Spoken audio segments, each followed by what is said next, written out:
என்னோட கேரக்டர் வந்து நான் சொல்லிடுறேங்க. பேசிக்காக வந்து நான் எப்படிங்கிறத சொல்லிடுறேன். ஸ்கூலில், காலேஜில் அண்ட் தென் வெளியே என்னை பற்றி நான் சொல்கிறேன்.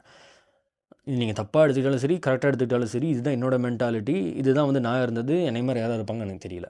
ஸ்கூல், காலேஜில் விஜய், அஜித் இல்லைனா விஜய், ரஜினி இந்த மாதிரி பேசிக்கிட்ட கூட நாங்களாம் வந்து விஜய்க்காக அடிச்சுக்குவோம், பேசிக்குவோம் ஃப்ரெண்ட்ஸ்குள்ளே.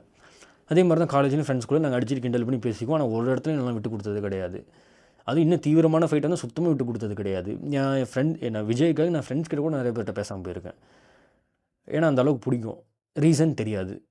ரீசன் சுத்தமாக தெரியாது. இப்போ எனக்கு வந்து என் பைக் ரொம்ப பிடிக்கும். இப்போ நிறைய பேருக்கு வந்து பைக் லவர்ஸ் இருப்பாங்க, கார் லவர்ஸ் இருப்பாங்க. சொந்த வீடு, அவங்க கட்டின வீடு வந்து அவங்க ரொம்ப பிடிக்கும். சில பேர் புக்கு பிடிக்கும், சில பேர் வந்து நிறைய பொருள் பிடிக்கும். அந்த மாதிரி தான் எனக்கு வந்து விஜய் பிடிக்கும்.